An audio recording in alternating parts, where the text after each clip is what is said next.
15-year-old boy in a small town in Maryland sat down at his computer after getting home from school one day.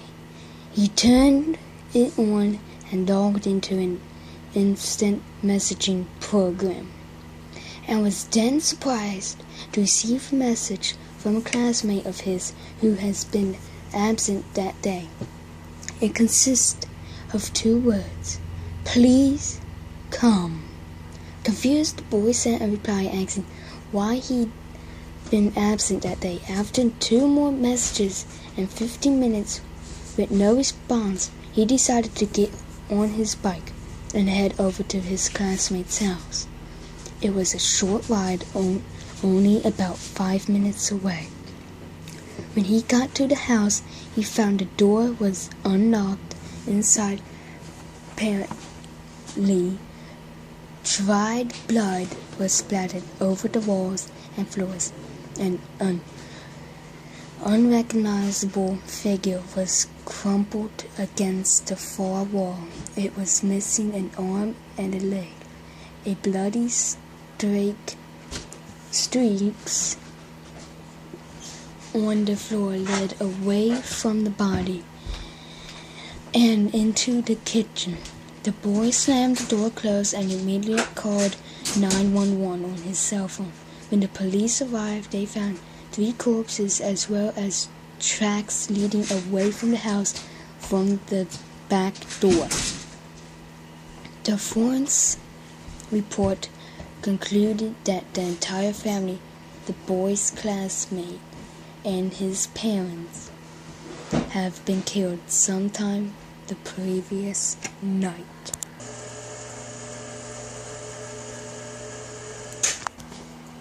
As a kid, I loved making flip books. During class, I would while away the time by drawing stick figures on the corner of each page in my copybooks. When you flip through the pages, the animated stick figures move around, waving their arms, jumping, or doing somersaults. There was one flip book in particular that I spent a lot of time and effort on.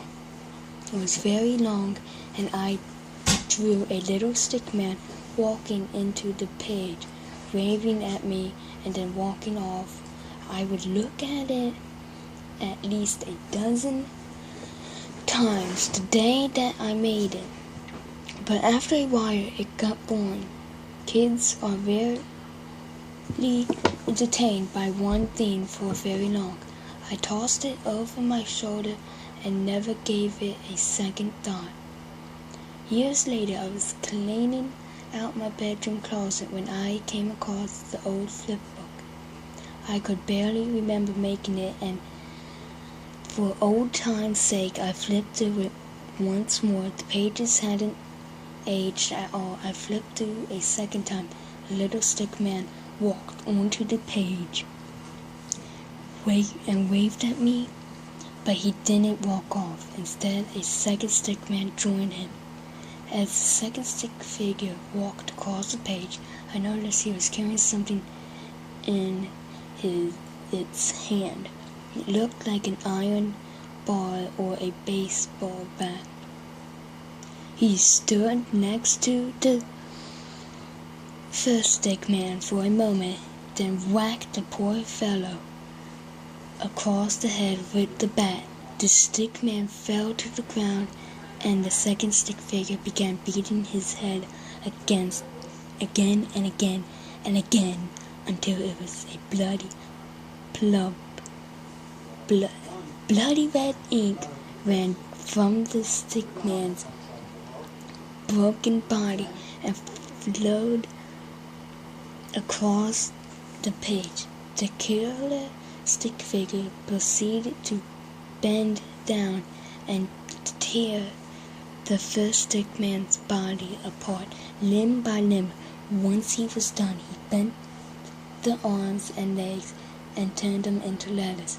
Then he arranged them on the page to form a single word. He grabbed the base of his own round head and ripped it off his shoulders. Then he tore off his legs and one of his arms. His twisted body parts formed a second word. Then I read it. I immediately tossed the flip book into the fireplace and burned it. It read, "You're next."